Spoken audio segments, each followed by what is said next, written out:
sounds like your perspective and the perspective of a lot of your peers in the voluntary procurement world is pretty widespread support for the option to pursue a 24/7 strategy, given the benefits it potentially has towards demonstrating how you could source electricity, for clean, carbon-free energy around the clock, how to create demand for more firm clean energy sources.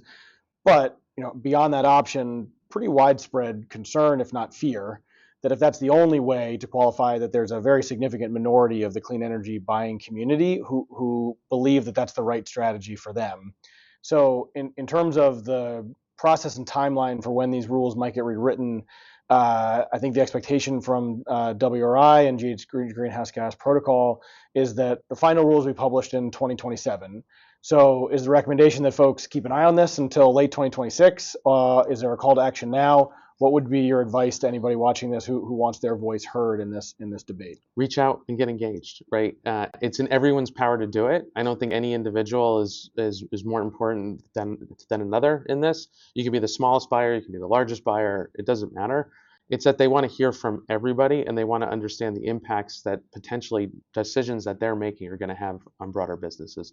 And I think in a lot of ways, understanding, the process and the undertaking that this is, not only from a scientific basis, but also understanding how the broader impacts are really informing how the protocol is being shaped. Businesses are a key component of that, in shaping that, and understanding not only market dynamics, but hearing from businesses on the real world puts and takes of the impacts that they're not only looking to have in the market, but also like what they're looking to do from a consequential and impact and 24/7 perspective, right? Having that full plethora of understanding is really going to be important for businesses to bring to the attention of the Secretariat and the ISB and the TWG at the GHGP.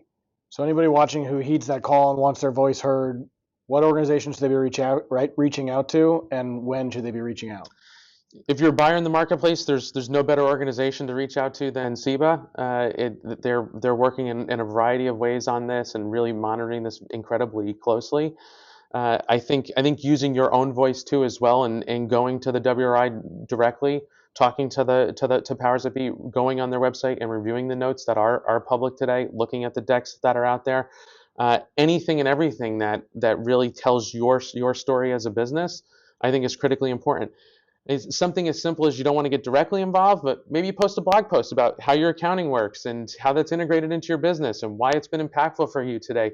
Those are key things that sustainability leaders, energy procurement people can look at and really have an impact and really highlight how this has worked for them, how it's built their procurement standards, how it's built their corporate goals.